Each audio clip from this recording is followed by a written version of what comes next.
con Dios. Iniciamos entonces en el capítulo 16 de Mateo y vámonos al versículo número 1. Y dice, algunos de los fariseos y de los saduceos se acercaron a Jesús para ponerle una trampa y le dijeron, queremos que hagas un milagro que pruebe que Dios te ha enviado. Pero Jesús les dijo, cuando ustedes miren el cielo por la tarde y está rojo, dicen, va a ser buen tiempo. Pero si en la mañana el cielo está rojo y nublado, dicen, hoy va a ser mal tiempo. Ustedes entienden muy bien las señales en el cielo acerca del tiempo. ¿Por qué entonces no entienden que lo que ahora hago es una señal de Dios? Ustedes piden una señal porque son malos y no quieren creer, pero la única señal que les daré será la que le pasó al profeta Jonás. Dicho esto, Jesús los dejó y se fue. Qué impresionante esa seguridad que tiene Jesús en donde lo vienen a desafiar, como dice, bueno, hoy sí estamos a punto de creer en ti, solo haz algo así, eso que nos han contado, de que abres los ojos de un ciego, que alguien que está paralítico camina, haz algo de eso, queremos ver para que nos convenzas. Y Jesús dice, no, no lo voy a hacer. Y me encanta esa seguridad emocional de Jesús. Y le dice, ustedes no van a interpretar los tiempos y todo, y no pueden identificar que yo vengo del Padre. ¿Saben cuál? Es la señal del profeta Jonás. Eso les digo y me voy. Qué impresionante, ¿verdad? Me encanta esa seguridad emocional de Jesús, ¿verdad? Sí, definitivamente sabía que era hijo de Dios. Y a veces cuando nosotros estamos como tambaleando en nuestra identidad, creyendo cosas y oyendo al enemigo, podríamos caer en la trampa de hacer cosas materiales, demostrar alguna actitud, intentar en nuestras propias fuerzas. Y ahí es donde creo que es la trampa más grande. No es hacer lo que la gente quiera, sino en realidad no darnos cuenta que lo que está pasando ahí es nuestra falta de identidad en Dios. Me encantó un comentario que encontré de Carson y dice, la prueba de que no pueden discernir las señales es que ellos pedían una señal. Cuando llegas a pedir una señal es que no sabes discernir, porque ya habían señales. Wow. Y me llamó la atención eso y después un comentario de realmente eran hipócritas, ¿verdad? Exactamente. Y ¿sabes qué? Y les dice, ustedes piden una señal porque son malos y no quieren creer. También en cierto punto también era como, aquí no le voy a invertir y no voy a perder mucho tiempo, ¿verdad? Pero cuando alguien quería aprender, tenía una necesidad, Jesús estaba dispuesto a parar y hacer una pausa para atender, para ponerle atención a esa persona. Y ¿cómo estamos nosotros, verdad? Estamos buscando cosas porque al final realmente no queremos creer o realmente queremos creer y queremos acercarnos y amamos al Señor. Tal vez hay cosas que no entendemos, pero queremos acercarnos, queremos aprender, queremos estar cerca de Él. O Fernando, perdón, o por otra parte, hacer algo para demostrar a la gente que sí podemos, que sí estamos cerca de Dios, que sí Dios a nosotros nos escucha, pero en realidad nuestro corazón está apartado de hacer misericordia y generosidad con los demás. Así es. Así que cuando nosotros pedimos unas señales que no queremos creer, tengamos cuidado con eso. Capítulo 5, versículo 5, capítulo 16, versículo 5. Y Jesús y sus discípulos cruzaron al otro lado del lago de Galilea, pero los discípulos se olvidaron de llevar pan. Y Jesús les dijo, miren, tengan cuidado con la levadura de los fariseos y de los saduceos. Y los discípulos comenzaron a hablar entre ellos y decían, seguramente Jesús dijo esto porque no trajimos pan. Jesús se dio cuenta de lo que hablaban y les dijo, Qué poco confían en Dios. ¿Por qué se preocupan por no tener pan? Entiendan bien lo que les quiero decir. O ya se olvidaron de aquella vez cuando alimenté a 5,000 hombres con 5 panes nada más. Ya se olvidaron de las canastas que llenaron con los pedazos que sobraron. ¿Ya no recuerdan que también alimenté a otros 4,000 con solo 7 panes y que ustedes llenaron muchas canastas? ¿No entienden que yo no estaba hablando de pan? Cuídense de la levadura de los fariseos y de los saduceos. Entonces los discípulos entendieron que Jesús no estaba hablando de la levadura que se pone en la masa del pan, sino de las malas enseñanzas de los fariseos y las de los saduceos. Entonces, me gusta acá cómo Jesús le levanta la barra a los discípulos y también nos va a levantar a nosotros la barra. Jesús no va a llegar con nosotros muy cuidadoso con nuestros sentimientos. Va a decir, no la estás entendiendo, ¿qué te pasa? Jesús, como un buen maestro, les levanta la barra para que ellos capten lo que Él les está diciendo. ¿Y qué nos puede decir Dios? Muchas veces tenemos un sueño, pero el sueño hay que interpretarlo. Muchas veces Dios hace que algo pase y nos está hablando, pero no es que vaya a mandar un ángel con un comunicado, como hacían antes los heraldos, ¿verdad? Que iban el nombre del rey a publicar un edicto. A veces Dios nos muestra algo en un sueño, cierra una puerta, abre otra, algo está pasando y tenemos que interpretar lo que Él está diciendo. Y en este caso, el Señor está haciendo referencia a que la levadura es una influencia leve.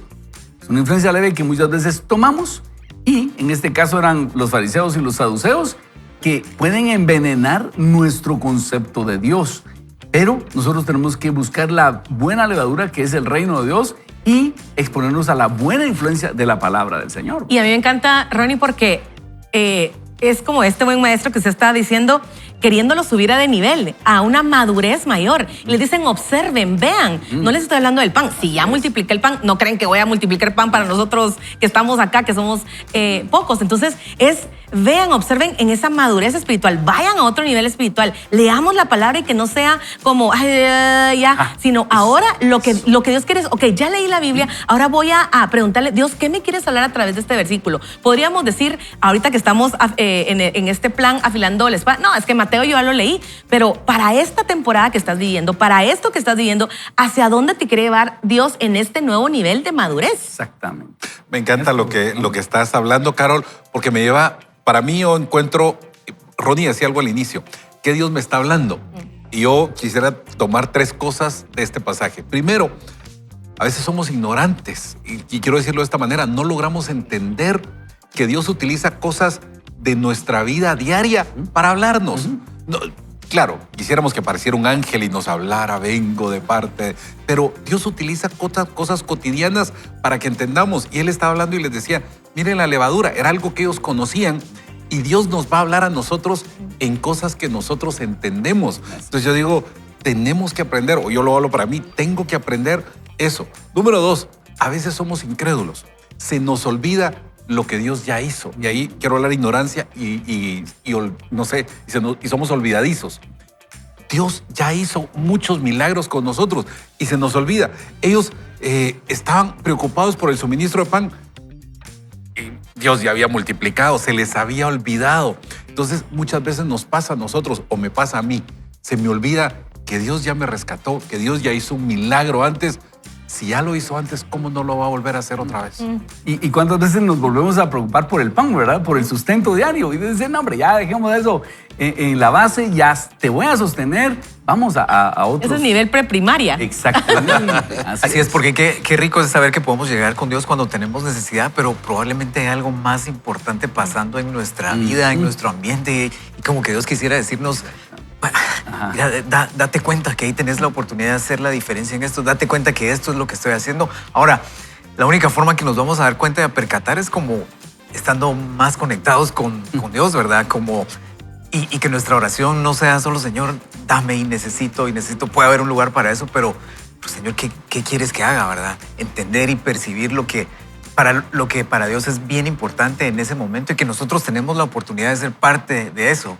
Y si te das cuenta, Dios no se va a rebajar a nuestro nivel. Tal vez al principio sí, pero después nos va a tratar de subir el nivel, que eso es lo que está haciendo Jesús. Cuando nosotros le decimos, por ejemplo, Dios, háblame, a veces hemos escuchado que Dios le habló a alguien con voz audible, ve por allá, y queremos eso tan sencillo. Pero muchas veces Dios nos va a hablar como en código.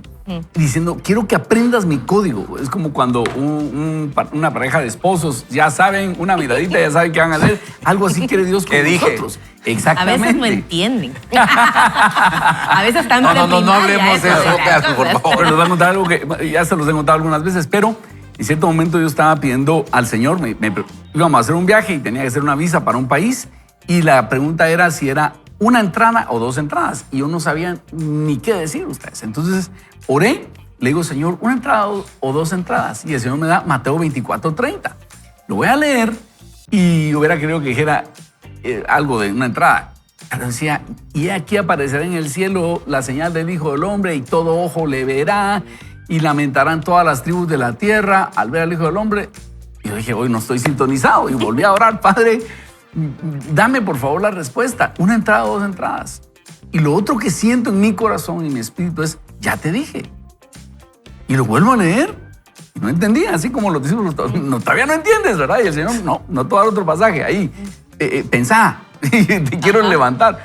Y entonces le digo, Señor, perdóname, no entiendo, ¿me puedes ayudar? Y entonces el Señor me dice, así suavecito, allá atrás, en el silencio, muy suavecito, ¿estoy hablando de mi primera venida o de mi segunda venida? Cuando en eso se me ilumina el panorama, porque esa es una descripción de la segunda venida de Jesús, 2 entradas. Pero miren ustedes, no solo es la emoción de decir, lo capté el código de Dios, como descifré el código que me estaba diciendo, sino el resultado. Esas 2 entradas nos sirvieron, y otro día les cuento, fue una bendición. Pero ¿qué quiero decirte? Ahora que estamos leyendo la Escritura y estamos diciendo, Dios, háblame, ¿qué te está diciendo Dios? No nos quedemos en lo superficial, como decía Carol, no, aquí, ¿qué me está diciendo Dios? ¿Qué me va a decir Dios en este pasaje? Leámoslo una y otra vez. Por eso redujimos la cantidad de lectura, ahora es un capítulo diario. Y no es para que usted salga rápido, es para que usted lea y se quede tranquilo hasta que Dios le haya dicho algo. Esa es la idea de afilar la espada. Bueno, continuemos entonces. Nos vamos al versículo número 13. Dice, cuando llegaron cerca del pueblo de Cesarea de Filipo, Jesús preguntó a sus discípulos, ¿qué dice la gente acerca de mí, el Hijo del Hombre? Esta es una pregunta capciosa que le estaba haciendo a sus discípulos. Así es. Y los discípulos contestaron. Algunos dicen que eres Juan el Bautista y otros dicen que eres el profeta Elías o el profeta Jeremías o alguno de los profetas. Entonces Jesús les preguntó, ¿y ustedes qué opinan? ¿Quién soy yo? Y como siempre, Pedro contestó, tú eres el Mesías, el Hijo del Dios que vive y da vida. Jesús le dijo, bendito seas, Pedro, hijo de Jonás, porque no sabes esto por tu propia cuenta, sino que te lo enseñó mi Padre que está en el cielo.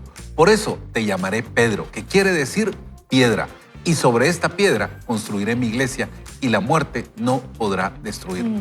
A ti, Pedro, te daré autoridad en el reino de Dios. Todas las cosas que tú prohíbas aquí en la tierra, desde el cielo, Dios las prohibirá. Y las cosas que tú permitas, también Dios las permitirá. Entonces Jesús ordenó a sus discípulos que no le contaran a nadie que Él era el Mesías. Así que tenemos otro tramo de lectura lindo acá donde Jesús se asegura que ellos lo hayan reconocido, que ellos hayan identificado quién es Jesús. Y yo creo que esa debe ser una carga de todos los pastores, que la gente realmente se ha encontrado con Jesús. De los padres de familia, que sus hijos se hayan encontrado con Jesús. Y entonces los lleva como increciendo. ¿Qué dice la gente que soy yo? ¿Y ustedes qué dicen? Y Pedro tenía esa respuesta revelada por el Espíritu Santo, ¿verdad? Claro que sí. Y fíjense que creo que cuando nosotros escuchamos a una persona hablar acerca de quién es Jesús, podemos identificar qué tan buena es su relación con Dios. Excelente. Yo cuando escucho, es que Diosito, mi Jesucito, yo digo, ¿será que de verdad conoce al Dios que yo conozco, que hoy hizo un milagro en mi casa? Porque entonces lo vamos a empezar a conocer. Pero ¿saben qué? A veces asumimos que la gente sabe quién es Dios.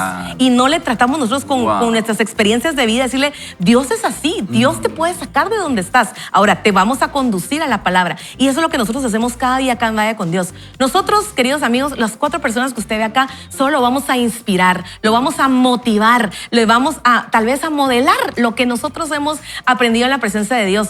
Pero el único que puede transformar su vida es Jesús, es Dios, el Espíritu Santo. Entonces usted se tiene que conectar con Él para conocer en realidad cuál es el carácter de Dios, qué es lo que a Dios le agrada, cómo quiere que usted viva. Así que conéctese con Él. Yo creo que ahí es donde los discípulos estaban en esta, y Pedro es como tin, tin, tin, tin, o sea, qué buena, ¿verdad? Después tal vez sacar de tantas malas, viene Pedro y dice, tú eres el Hijo de Dios, y le dice, Dios te lo reveló. O sea, casi que tuviste un encuentro con Dios, ¿verdad? Dios te lo reveló. Así es. Y le dice, tú eres Pedro y sobre esta piedra edificaré mi iglesia. Es decir, la verdad de que Jesús es el Hijo de Dios, el Cristo, el Hijo del Dios viviente, esa es la piedra fundamental para construir la iglesia. Y aquellos que lo reconocemos como el Hijo de Dios, somos parte de la iglesia. Por eso, cada padre, cada maestro, si usted tiene un grupo pequeño a su cargo, un ministerio a su cargo, su preocupación debe ser que cada una de las personas que esté ahí ya haya reconocido a Jesús como el Hijo de Dios, ¿verdad? Así es, y digamos que en ese proceso que decía Carol, ¿verdad? Como tal vez no conozco mucho al Señor, tal vez quiero empezar a acercarme. Después hay otra etapa en donde no solo es conocerlo, no solo es acercarme, es que Él quiere incluirnos en esta invitación que le decía Pedro, ¿verdad? Porque a Pedro ahí le dio un llamado así impresionante, una aventura emocionante con mucho propósito. Y además le da una autoridad que cuando leemos así como, a la gran, ¿qué autoridad le dio ahí a Pedro? Pero eso se extiende a nosotros de alguna forma. Y Dios me ha estado hablando sobre esto. A veces podríamos decir, sí, qué emocionante, gracias a ustedes, pero la verdad es que yo no tengo tiempo. Yo no tengo tiempo o ya se me pasó el tiempo, ¿verdad? Y yo inconscientemente estaba cayendo en eso porque miraba a mis hijos y decían, tienen toda la vida por delante, van a poder hacer lo que ellos quieran.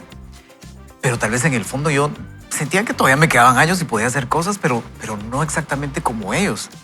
Pero vi a mi papá y me di cuenta, a la edad que está mi papá, pues, está trabajando, gracias a Dios tiene salud y está haciendo bastantes cosas en su industria.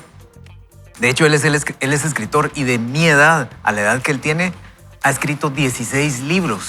O sea, está como empujando, está como que si tuviera 20 años. Empezando la vida, y si exactamente. lo escuchas hablar, te va a Así inspirar a escribir Así un es. libro. Y siempre está escribiendo un libro. Ajá. Entonces, Dios me habló en eso. Tengo todavía un buen tiro. Y quiero decirte, tienes todavía un buen tiro de años. No podríamos decir, no tengo tiempo o ya se me pasó el tiempo. Entonces, en una perspectiva, cuando tenemos una perspectiva tal vez de lo que pueda pasar en 20, 25 años, no sabemos cuántos años nos va a dar el Señor, pero creo que es más inteligente pensar de esa forma porque es como desaceleramos el tiempo porque no estamos en esa prisa. Todo es para el lunes, todo es a fin de mes. No, hombre, tranquilo, tengo suficiente tiempo. Desacelero el tiempo, pero acelero el progreso. Entonces, no tengo atajos. No tomo esos atajos que no son necesarios, sino voy a hacerlo todo de una mejor forma. Y Eclesiastés 8:6 dice, para todo lo que se hace, hay un cuándo y hay un cómo. Entonces, tenemos abundancia de tiempo. Así pensaba Jesús, así actuaba Jesús, ¿verdad? Buenísimo, buenísimo. Continuamos entonces con la lectura. Mateo 16:21. Carol. Sí. Carol, por favor. Desde ese momento Jesús comenzó a decirle a sus discípulos. Y miren, quiero volver a leerles esta frase porque dice, desde este momento, o sea, asegurándose que sabían sus discípulos quién era él, Jesús comenzó a decirle a sus discípulos lo que le iba a pasar. Tendré que ir a Jerusalén y los líderes del país, los sacerdotes principales y los maestros de la ley me harán sufrir mucho. Ahí van a matarme, pero 3 días después resucitaré. Entonces Pedro se llevó a Jesús aparte y lo reprendió por hablar así. Le dijo, eso no puede sucederte, Señor, que Dios nunca lo permita. Y Jesús se volvió y le dijo, Pedro, estás hablando como Satanás, vete. Tú no entiendes los planes de Dios y me estás pidiendo que los desobedezca. Luego Jesús le dijo a sus discípulos, si ustedes quieren ser mis discípulos, tienen que olvidarse de hacer su propia voluntad. Tienen que estar dispuestos a cargar su cruz y a hacer lo que yo les diga. Si solo les preocupa salvar su vida, la van a perder. Pero si deciden dar su vida por mi causa, entonces se salvarán. De nada sirve que una persona gane en este mundo todo lo que quiera, si al fin de cuentas pierde su vida. Y nadie puede dar nada para salvar su vida. Porque yo, el Hijo del Hombre, vendré pronto con el poder de Dios y con mis ángeles para darles su premio a los que hicieron el bien y para castigar a los que hicieron el mal. Les aseguro que algunos de ustedes que están aquí conmigo no morirán hasta que me vean reinar. Muy bien, entonces estamos acá viendo esta otra fase del apóstol Pedro y eso nos puede hacer ver, ¿verdad? Ustedes que en un momentito vamos a estar inspirados por el Espíritu Santo y en el otro momento vamos a estar, el enemigo puede poner una idea en nuestra mente. Así somos de variables, así somos de peligrosos nosotros, porque en una Jesús le dice, bienaventurado Pedro, esto no te reveló carne y sangre. Y en la otra Jesús le dice, apártate de mí, Satanás, que quiere decir opositor, pero no se lo está diciendo a Pedro, sino que al enemigo que lo está inspirando, porque dice que hasta lo tomó aparte para convencerlo de que no fuera a la cruz. Y nosotros tenemos que tener cuidado y saber que como seres humanos somos falibles y que a veces nuestra boca puede ser usada para algo bueno y a veces, minutos después, puede ser usada para algo malo y tenemos que pedirle, Señor, que mis palabras sean inspiradas por ti, ¿verdad? Y aceptar también la corrección, ¿verdad? Exacto. Porque qué lindo recibir el halago, Pero también la corrección es por amor. Y me encanta porque acá los discípulos ya como Jesús se aseguró que habían subido de nivel. Ya pasaron pre-kinder, ya están en primaria. Entonces ya puedo contarle lo que me va a pasar. Ya puedo destaparle un poco más el misterio. Y creo que así vamos en la vida con Dios. Cuando nosotros subimos a ese nivel de madurez es cuando Dios nos empieza a mostrar más de su plan y más de sus caminos. Entonces, que esa sea nuestra meta. Señor, yo quiero madurar constantemente. Sí, van a haber días donde voy a decir algo que no está bien y ahí es donde viene tu corrección, que es con amor, para que yo siga madurando y yo siga creciendo, porque quiero conocer esos misterios, quiero conocer cuáles son tus planes. Y los planes de Dios son buenos para nosotros, pero a veces va a tener que corregirnos. A mí me encanta Pedro, por muchas razones, es un personaje que admiro. Primero tiene una revelación y esa revelación, eso que él confiesa, a mí me llama la atención cuando dice, tú eres, una versión, el Dios viviente, el Hijo del Dios viviente. En esta versión dice, el Dios que vive, porque en Cesarea de Filipos habían varias cuevas, varios dioses, varios templos, pero personas que habían muerto, no eran dioses que estaban vivos. Él tiene una revelación, tú eres el Dios viviente. Y usted es una revelación que nosotros la tenemos que tener para nosotros. Y al rato viene y como era Pedro de, no sé si audaz decirlo así, porque reprender a Jesús no era cosa poca, pero es bocón, no sé cómo decirlo. A veces somos así, no hemos aprendido a refrenar. Yo recuerdo un comentario de una de mis hijas, no voy a decir quién porque si no me voy a meter a líos, pero dice, papi, ya estoy madurando. ¿Por qué? Porque ahora ya estoy pensando antes de hablar. Y creo que es tan importante ustedes llegar a eso, pensar antes de hablar, porque a veces con nuestras palabras podemos ofender o podemos, por ser rápidos para hablar, como le dijo Jesús, incluso ser usados por el enemigo y no decir, tal vez Dios te está hablando, tal vez ese impulso que estás teniendo es correcto y no saber discernir que Dios puede estarnos hablando a través de esa persona y nosotros lo que hacemos es reprenderla, es regañarle y decirle, no sabes ni lo que estás hablando. Exactamente. Ay, mira esta frase. Ajá. Piense antes de hablar y lea antes de pensar, ¿verdad? y sobre todo la Biblia para que la Biblia pueda dirigir nuestros pensamientos y también nuestras palabras. ¿Qué tal si oramos y le pedimos, Señor, queremos pedirte sabiduría, queremos pedir tu ayuda para que tú estés con nosotros siempre, que seas tú quien nos enseñe, levántanos a tu nivel y guárdanos de decir imprudencias y si decimos una, aquí estamos, Señor, repréndenos, guíanos tú, enséñanos tú. En tu nombre, Jesús, oramos. Amén.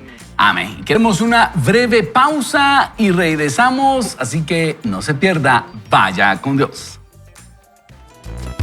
Descubre cómo tomar decisiones efectivas antes de enfrentar circunstancias desafiantes.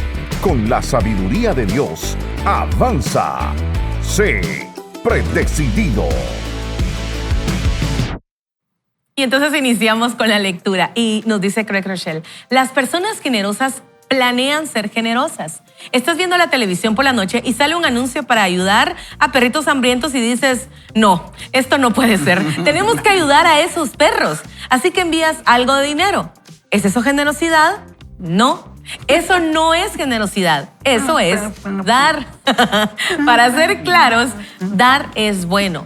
Honra a Dios y bendice a las personas. Con todo y eso, dar no es lo mismo que la generosidad. Las personas generosas no tienen que ver una necesidad, o sea, un anuncio que decía Carol, para ayudar. No tienen que sentirse inspirados o culpables. No son reactivos o reactivas. No dan solo cuando tienen algo extra. Entonces, ¿qué características tienen las personas generosas? Quiero invitarlo a que ponga atención por estas características, porque creo que muchos de nosotros no las tenemos. La primera, tienen un plan. Las escrituras nos dicen, pero los generosos proponen hacer lo que es generoso y se mantienen firmes en su generosidad. Isaías 32:8.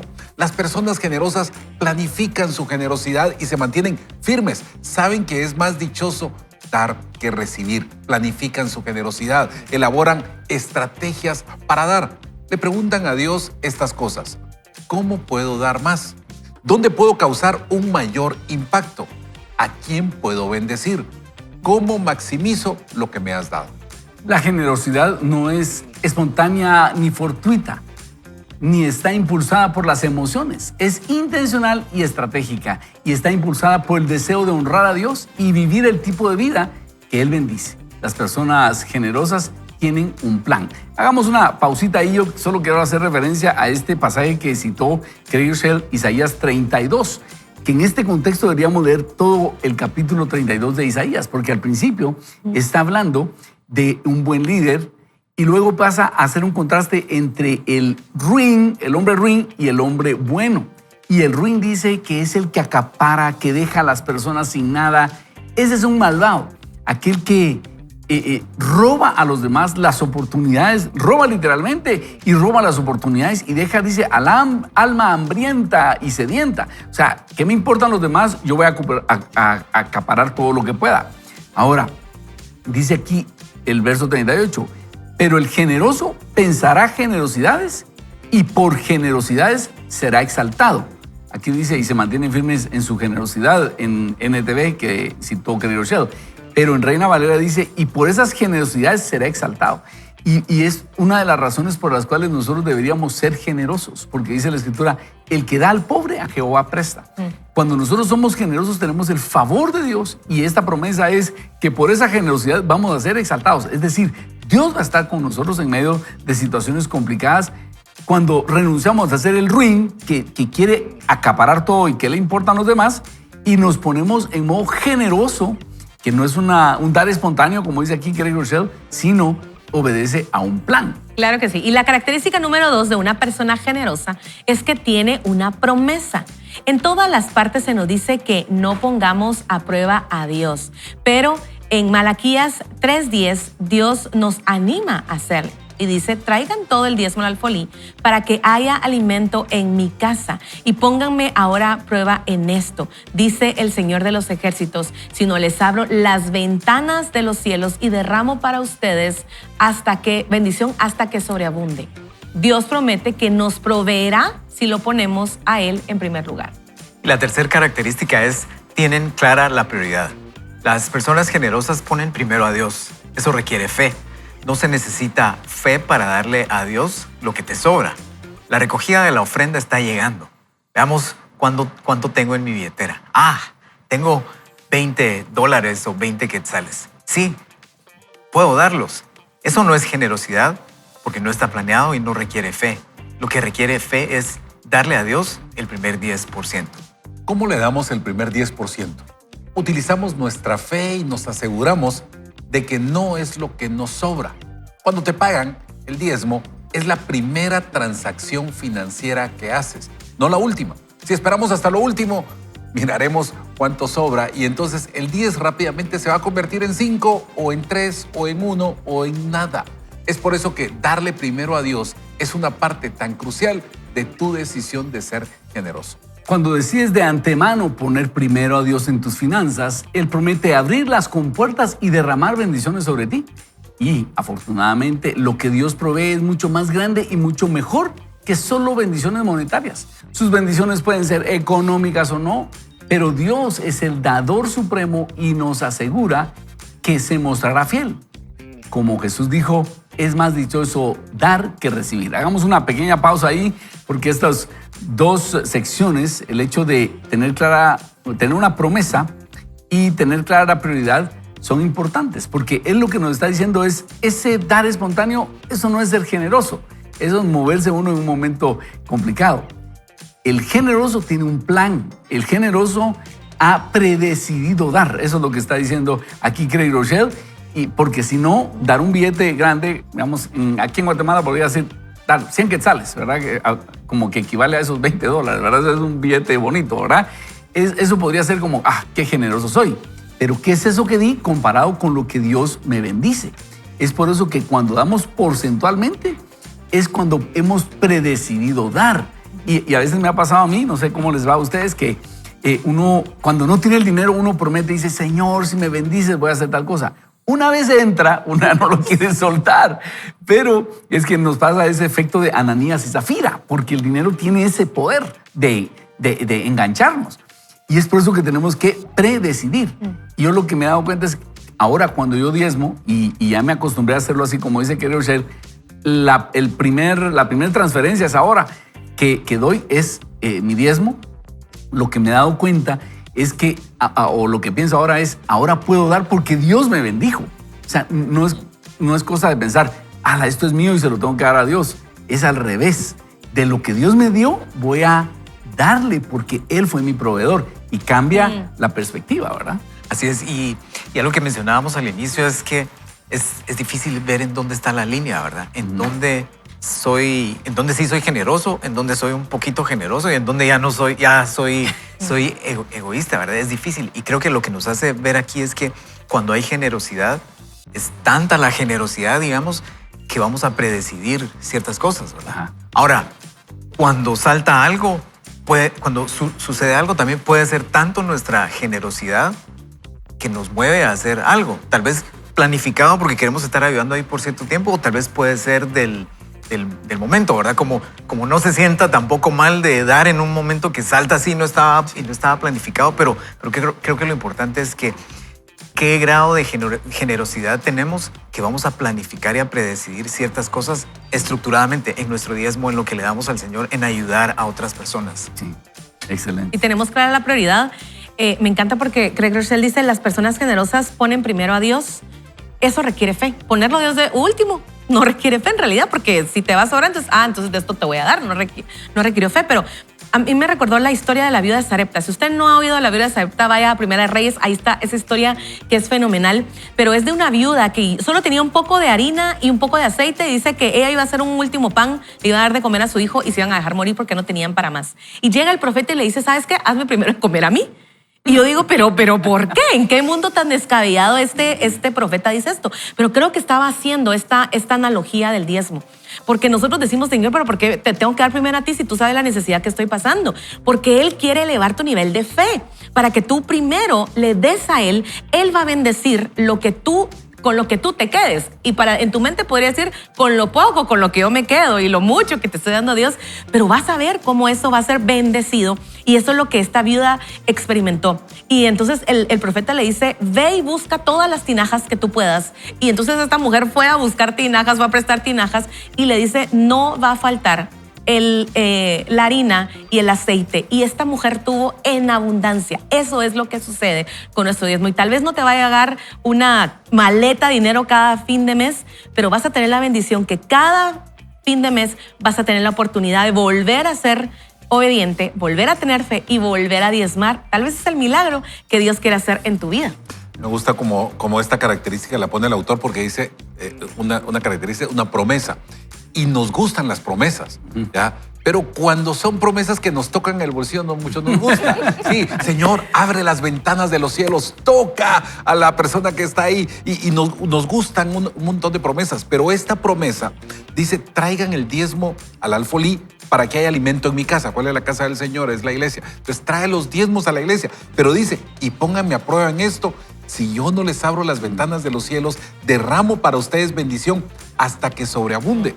Dios promete eso. Entonces, es un acto de fe el dar. Es un acto de decir, Señor, yo no voy a confiar en mis fuerzas, no voy a confiar en mis recursos, voy a confiar en ti. Gracias. Y me encanta. Recuerdo una analogía que vi. Una persona sacó 10 billetes de a 100 y los puso y decía, ¿cuál es el billete del diezmo? Este. El primero que usted dé. La primera transacción que usted haga. Eso es lo primero que yo tengo que hacer. Después hago todos mis pagos, hago todas las cosas. ¿Y saben qué? Dios va a proveer. Dios, cada uno de nosotros creo que podemos hablar de la bendición que es el haber puesto al Señor primero. Así es. Yo les he contado que una vez vino Antulio con este asunto. Fíjate que escuché esto, que hay que dar el diezmo, debe ser el primer cheque o la primera transacción.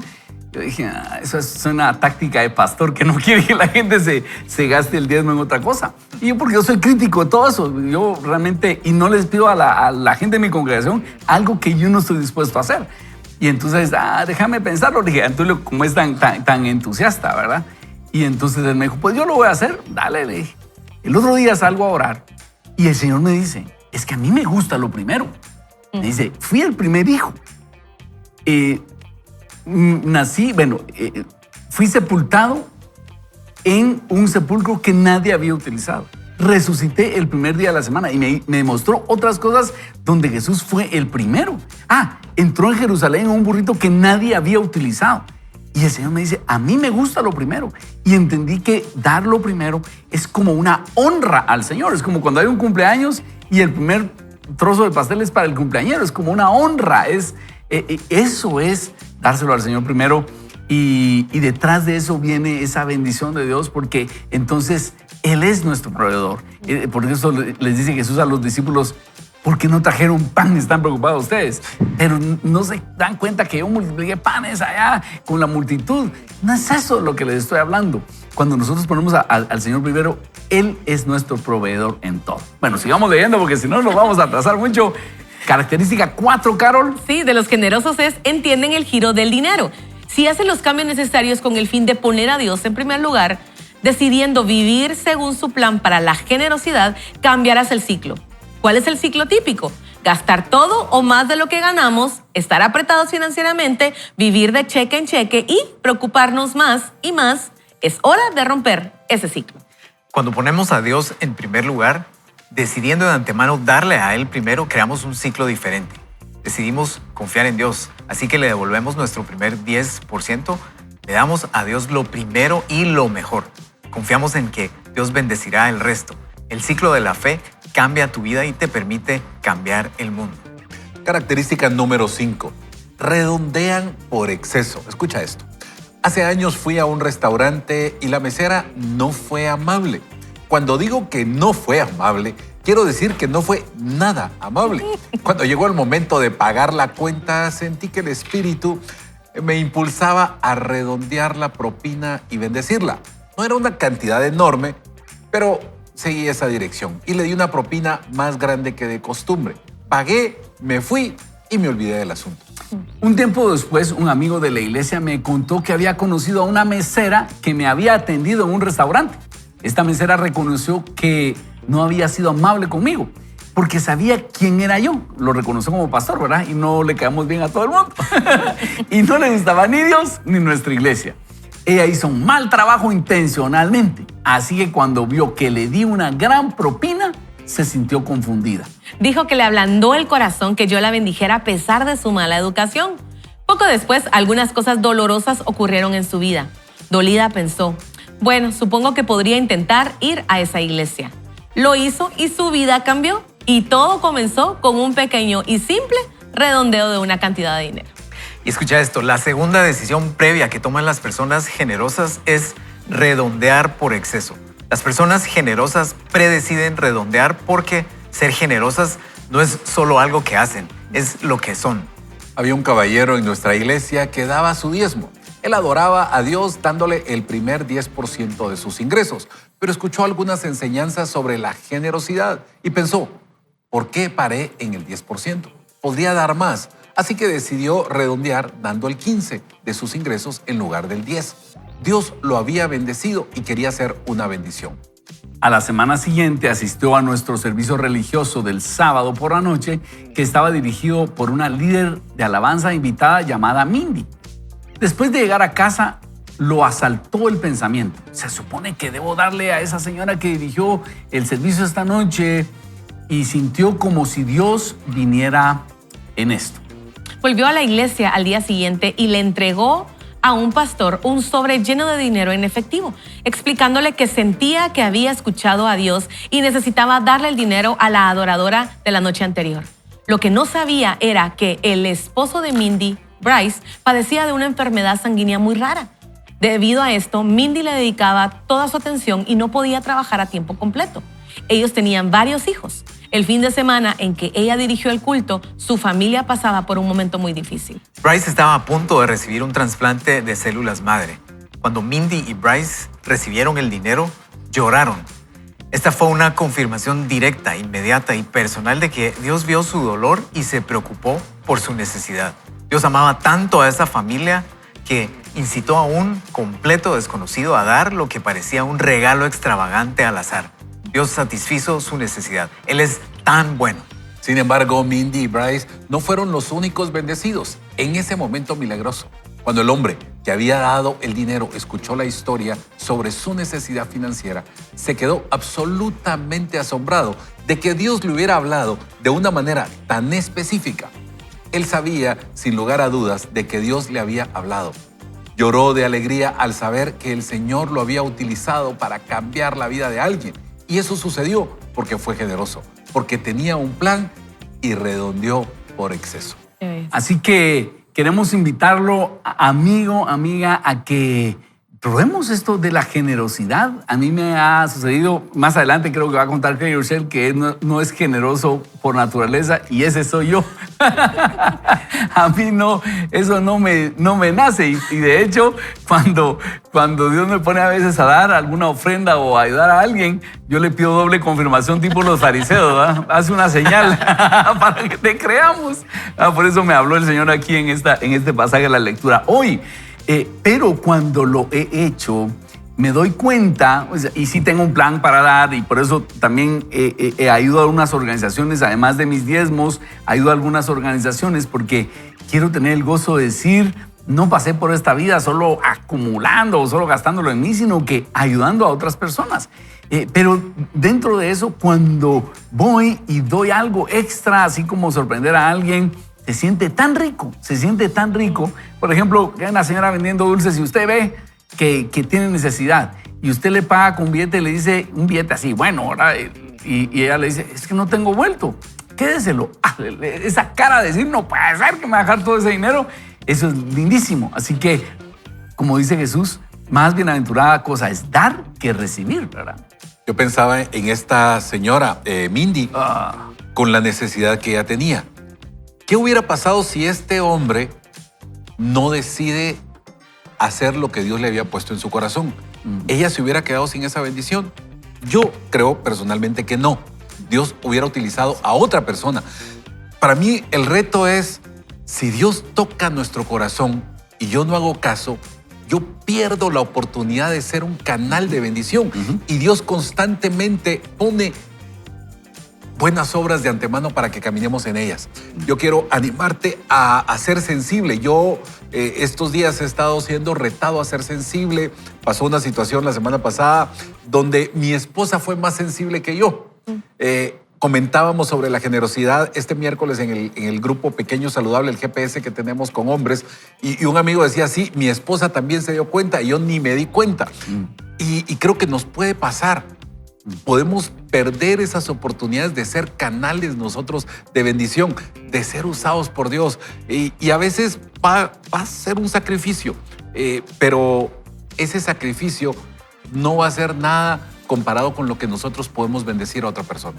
Y saben que es emocionante que no nos va a hacer falta. Eso que damos no solo no nos hace falta, sino genera bendición y uno termina con abundancia. Como decía Carol, tantos ejemplos que hay en la Biblia de generosidad. Cuando ponemos al Señor antes, Él nos llena de todo lo que necesitamos. Y como bien decía Craig Groeschel, no solo es dinero, es realmente una cantidad de bendiciones mucho más grande, empezando por el gozo, empezando por saber que soy un canal de bendición, como decía Néstor, a otras personas y que después yo mismo voy a ver milagros. ¿Qué tal si oramos, Fernando? ¿Nos pudieras dirigir en palabras de oración para que Dios nos dé sabiduría en esto? Así es, oremos. Señor, te damos gracias por este día, gracias porque sabemos que tú estás con nosotros. Señor, ayúdanos a que el materialismo no nuble nuestros ojos, abre nuestros ojos espirituales para poder identificar en dónde puede haber egoísmo, en dónde puede haber codicia, avaricia, y perdónanos por eso, Señor. Perdónanos por eso, ayúdanos a salir de eso y a que a través de tu amor y lo que tú has hecho en nosotros podamos ser más generosos y podamos llevar tu amor de esa forma, Señor. Transfórmanos. Ayúdanos a ser más sensibles a las necesidades, más sensibles a lo que tú quieres que hagamos y ponemos nuestra confianza en ti, sabiendo que nadie es más generoso que tú. Diste tu vida por nosotros y te lo agradecemos, Señor. Salimos hoy inspirados, sabiendo que tú nos estás hablando y tú nos estás llevando por este camino. En el nombre de Jesús, amén.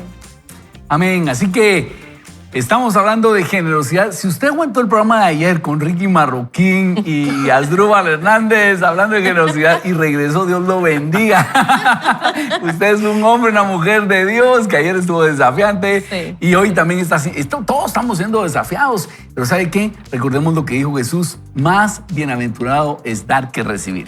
Esto está emocionante, ver el poder de Dios aún en nuestras finanzas. Así que lo invitamos a que no se pierda. Vaya con Dios. Regresamos en breve.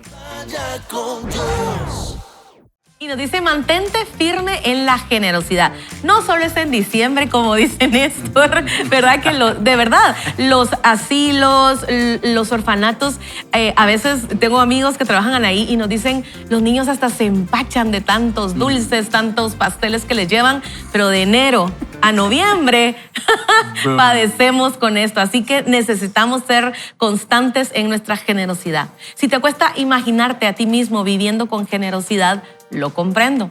No soy una persona generosa por naturaleza. Cuando se trata de dinero, me educaron para guardar a toda costa y no para dar. Después de aprender sobre la Gran Depresión, viví con un miedo irracional y abrumador de que la economía volviera a derrumbarse. Mientras otros niños se preocupaban por perder los exámenes de ortografía, yo me pasaba la noche en vela preocupado si mi familia se quedaba en la calle y tenía que buscar comida en los botes de basura. De plano ponían a ver muchas noticias a Craig cuando era niño. Cuando me daban dinero en mi cumpleaños o me pagaban por hacer cosas de niños o cuidar niños, cortar césped, me sentía un poco más seguro. Como sospechaba que los bancos no eran de fiar, un temor que aprendí de mi abuela, que sobrevivió a la Gran Depresión, escondía el dinero debajo de la alfombra, en mi escondite secreto, el rincón trasero del armario. Mi pequeño botín enterrado detrás de la ropa sucia me daba la ilusión de seguridad. Si la economía colapsaba, al menos tendría suficiente dinero para sobrevivir unas semanas. De modo que cuando me convertí al cristianismo en la universidad, Dios tenía mucho que hacer en cuanto a mi relación disfuncional con el dinero. Mi primer gran obstáculo llegó cuando aprendí sobre el diezmo. Dar el 10% se sentía como perder una porción significativa de mi seguridad. Fue entonces cuando Él me mostró algo claramente. Estaba poniendo mi confianza en el dinero y no en Dios. Dios estaba a punto de enseñarme algo nuevo. Después de trabajar todo el verano enseñando tenis, había ganado lo que parecía mucho dinero para un veinteañero. Convencido por primera vez de que debía confiarle mis finanzas a Dios, recuerdo con claridad que me tembló la mano cuando escribí nervioso mi primer cheque de diezmo.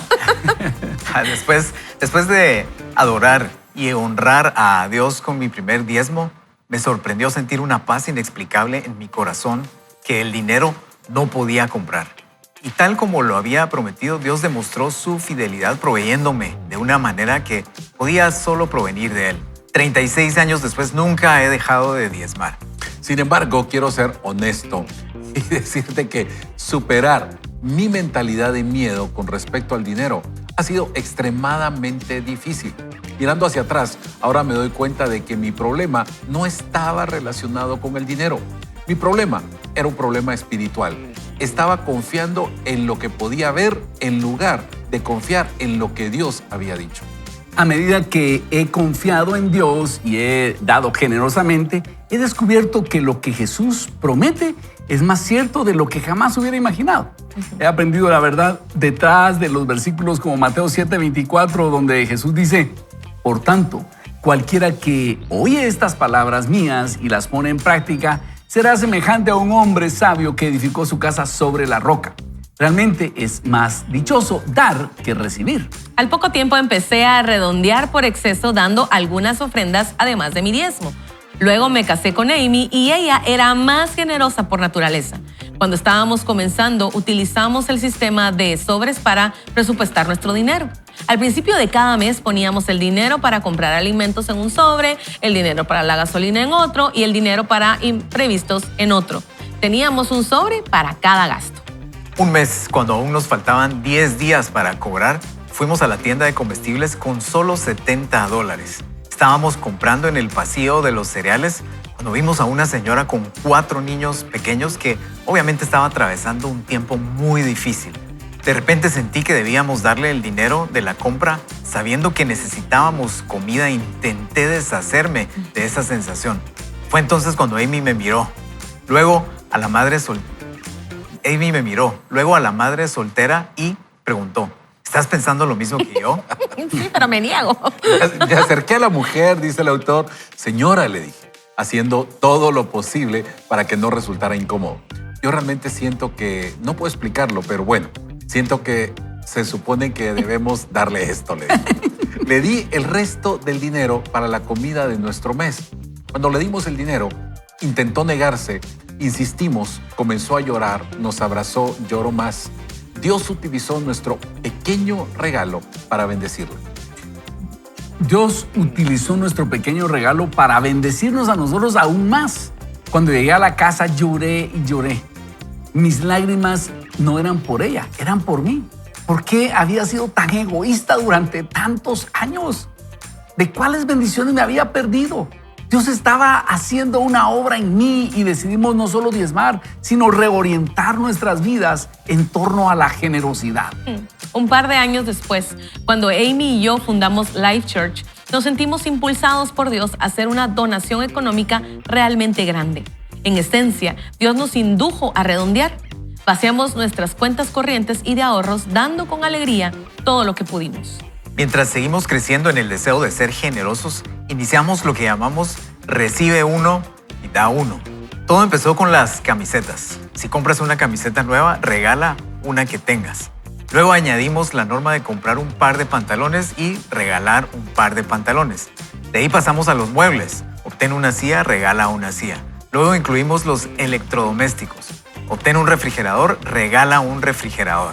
Luego íbamos a comprar un auto y pensé, comprar un auto y regala un auto, no. Compra un auto y vende un auto a alguien a un precio justo.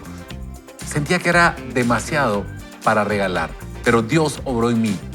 Era como si me dijera, regala tu auto, Craig, y redondea.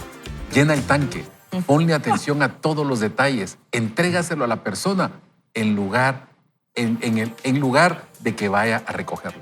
Una parte de mí pensaba que era una locura, pero la otra parte de mí no podía negarse a la idea. Estoy seguro de que ese pensamiento venía. ¿Estás seguro que este pensamiento viene de Dios?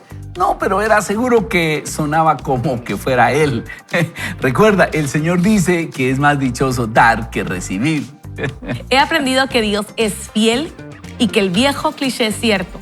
No puedes dar más que Dios. Si quieres ser generoso, algún día empieza a hacerlo hoy. Si quieres ser generoso cuando tengas más, aprende a hacerlo cuando tengas menos.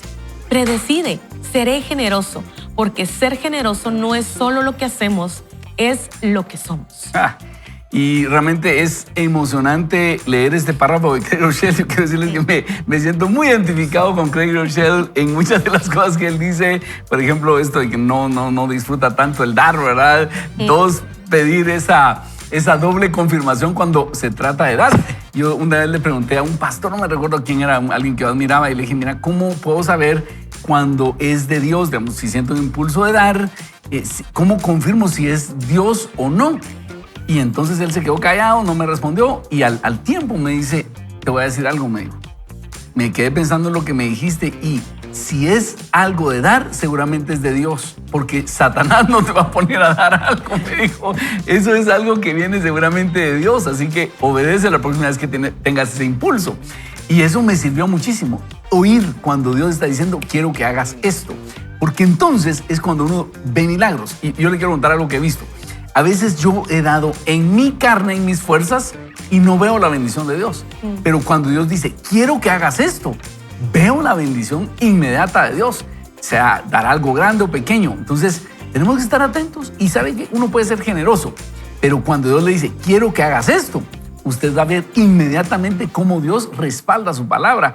Tiempo me haría falta, diría Juan, para contarles mis testimonios, pero es emocionante el poder confiar en el Señor, ¿verdad? Y miren usted, yo me considero una persona generosa, honestamente, y a veces mucha de mi generosidad viene por emoción, y ahí es donde mi esposo me manda a orar y me dice, ok, si Dios te está diciendo esto, que nos lo confirme, y entonces somos generosos. Pero he aprendido, no soy generosa tal vez de naturaleza, sino que lo he visto en mis padres. He visto cómo se han desprendido de carros, cómo se han desprendido de muchas cosas.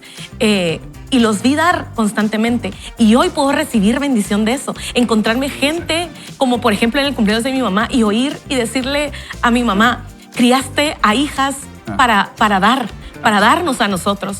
Y entonces yo digo, gracias Señor, porque hoy puedo recibir bendición de gente tal vez que no conozco. Gente me ha hecho favores a mí, no por mi linda cara, ha sido porque me dice, ¿usted es hija de Carlitos Tan? Sí, su papá me ayudó. Su papá me ayudó en momentos de mucha necesidad. ¿Cómo no la voy a ayudar? Su papá me presentó el evangelio y eso también es generosidad. Mi mamá le dice a mi papá, cuando llegues al cielo, todos los albañiles, policías te van a salir a recibir. Yo digo, eso también es generosidad y he recibido de ese fruto que yo quiero hoy ser generosa, enseñarle a mis hijas y que un día se encuentren en alguna necesidad y alguien les diga, tu mamá fue generosa conmigo y hoy te doy de lo que de gracia recibí. Jala, qué inspirador, Carol. Y al escuchar eso uno dice, yo quisiera ser así, pero no sé qué me pasa a la hora de la hora, ¿verdad? Pero sabe que escuchando una perspectiva de Tim Keller decía, miren, nosotros a veces nos aferramos a las cosas materiales, ¿verdad? Y casi damos nuestra vida por esas cosas. Y esas cosas no van a dar su vida por nosotros. Jesús dio su vida por nosotros y no nos pidió nada a cambio. Y en el momento cuando hay verdaderas necesidades, piensa en los mayores problemas y retos que hemos tenido. No los podemos solucionar con dinero. No es con dinero que los vamos a solucionar. Muchas de esas cosas las vamos a solucionar con fe. Las vamos a solucionar con carácter, con paciencia, con dedicación, no con dinero. Entonces es como cuestionarnos hoy, ya casi cerrando este programa, ¿vale la pena aferrarme tanto al dinero y a las cosas materiales o debería cuestionarme eso? Cambiar de rumbo, pedir ayuda si lo necesito, algo en qué pensar para cerrar este programa. Así es. Siempre va a haber gente que tenga más que nosotros y siempre va a haber gente que tenga menos. Dios va a poner siempre personas a nuestro alrededor y tal vez la ayuda que tú puedes dar no es para el otro lado del mundo, sino tal vez para tu prójimo que está cercano ahí. Puede ser dinero, pero también podemos ser generosos y ayer nos retaban nuestros amigos con nuestro tiempo. Poder escuchar a las personas, poder dar un consejo, de verdad, tenemos muchos recursos para poder ser generosos. Yo hoy me voy con el reto de escuchar a Dios y ser sensible. Y eso que decías, Ronnie, si es de dar, no es del diablo, es de Dios. Nosotros con mi esposa tenemos algo cuando sentimos dar algo o ayudar a alguien, tratamos de ponernos de acuerdo en la cantidad y tenemos una regla. Si los dos tenemos la misma, está bien, pero si hay alguien que tiene algo más alto, damos lo más alto. Y hemos visto la provisión y la bendición de Dios, así que es un gran reto el que tenemos, el poder ser de bendición. Yo intenté dar eso, pero ahora ya mejor tomo yo la decisión porque siempre Nino se va sale muy caro. Más arriba. No, la verdad que Nino es muy generosa y ella me gana en generosidad. Y bueno, pero lo importante es oír al Señor. ¿Y usted cómo está al respecto? ¿Cómo está con respecto a esto? Quiero invitarlo a que usted lo ponga delante del Señor y le diga, Señor, ¿cómo quieres que yo actúe en cuanto a mis finanzas? Y sabe que es emocionante, la verdad es que es emocionante cuando uno oye al Señor. Les voy a contar un testimonio. Hace unos años hicimos un proyecto en la iglesia que se llamaba Salud a mi casa. Íbamos a llevarle kits a casas en aldeas de escasos recursos. Y entonces yo dije, miren, un kit costaba cierta cantidad de dinero. Y dije, mire, yo voy a ser el primero que va a poner uno, porque yo estaba promoviendo el proyecto. El día como la segunda semana de la campaña, el Señor me dice, orando, solo uno vas a dar, sos el líder del proyecto, nada más. Entonces yo anuncié, miren, voy a dar dos kits, Salud a mi casa. Como al cuarto mensaje de la serie, Dios me vuelve a hablar y me dice, solo 2, tienes que dar más. Entonces yo anuncié, bueno, ¿saben qué? Voy a dar 5 kits, 5. Y para mí era un montón. Y el día de la ofrenda, salgo a orar y el Señor me dice, no estoy todavía satisfecho. Y yo le digo, Señor, ¿cuánto quieres? Y me vino a la mente que 10 es número de prueba. Y el Señor me dice, 10. Señor, solo confírmamelo. Y recuerdo que iba ahí caminando, orando y me viene a la mente el pasaje de Marcos o Lucas que dice, no me vino, sino lo busco. Me viene la cita bíblica, lo busco y dice, no temáis manada pequeña. Vended lo que poseéis, dad limosna a ustedes. Entonces dije, bueno, Señor, ahí voy pues a vaciar la cuenta y entonces a romper el cochinito. Ahora, y ese día vengo a la iglesia, di mis diezmos, di otras ofrendas que doy, di esa cantidad y bueno, al final del servicio se me acerca ahora un amigo de la congregación, en ese tiempo no lo conocía, y me dice, mire, pastor, fíjese que yo ya me había ido y regresé porque dice el Señor que le tengo que regalar un vehículo. Mira, esto es para el proyecto. Le digo, hoy es el día de recaudación de las ofrendas. No, esto es para usted. Dios me dijo. Seguro. Como no lo conocía, dije, está bien, Dios te bendiga, ni me va a hacer ilusiones. Eso fue domingo. Lunes me llama él y me dice, pastor, ya saqué el carro del taller. Y cuando él me dijo esto, me enseñó, mire, es este vehículo. Yo había estado orando por un vehículo que necesitábamos comprar y cuando lo vi, bueno, dije, si se da, qué bien. El lunes cuando él me llama a eso, el Señor me dice, pregúntale cuál era el precio de lista. Porque cuando él me lo mostró, estaba en un predio. Y solo me dijo eso. Y está en el texto, yo le digo, mira, ¿cuál era el precio de lista que estaba vendiendo el vehículo? Yo sabía qué me estaba diciendo Dios. Dios me estaba diciendo, suma lo que diste ayer y compararlo con el precio de lista. Y ustedes sumó y por 20 quetzales, no era la cantidad exacta, todo lo que yo había dado, que lo que costaba ese vehículo. Y entonces mi mamá estaba en la casa y mamá es una dadora y le llego a contar, madre, mire lo que me pasó, mire esto. Estando ahí, me recuerdo que mi hija Raquelita ese día vino conmigo a la iglesia y entró a pedir mi ofrenda para la escuela dominical. Y no me recordaba cuánto le había dado. Y le digo, Raquel, ¿cuánto te di ayer para la ofrenda? 20 quetzales, papi. Y dice ustedes, exactamente todo lo que yo había dado el día anterior era el precio de lista del vehículo. Y entonces, cuando uno ve eso, uno se da cuenta, Dios está en el asunto por esa exactitud, porque miren, eran cifras totalmente aleatorias, pero Dios sabía qué estaba haciendo. Y sabes que eso es lo emocionante, porque te voy a decir una cosa, con ese dinero que yo tenía ahorrado, yo quería comprar ese carro, pero Dios dijo, no, quiero que me lo des. Si yo no hubiera hecho caso, solo hubiera tenido el carro. Pero como hice, obedecí, tuve el gozo de dar y Dios proveyó ese carro. Y no solo eso, lo emocionante que es decir, Dios, entonces tú estabas en el asunto. O sea, no era yo solo. Y eso es lo que vuelve emocionante la vida cristiana, saber, Dios, estás ahí. Entonces, no es cosa de que, entonces, pastor, si doy, Dios me lo va a devolver. No se lo puedo garantizar. Hay ofrendas que he dado que no he visto inmediatamente, es un milagro así. Pero cuando lo he visto, sé que Dios está en el asunto. Yo quisiera orar para que, ¿sabe cuál es la clave? Quitar nuestra confianza del dinero, porque el dinero nos atrae y es fácil poner la confianza en él y ponerla en Dios. Eso es lo que está detrás de la generosidad, de diezmar, de ofrendar, de obedecer a Dios al dar. Padre bendito, hoy venimos a ponernos en tus manos. Yo sé que tú nos estás hablando, Señor, porque no hay otro competidor más fuerte en nuestra cultura por el primer lugar de nuestro corazón que el dinero. Y tú quieres tener ese primer lugar.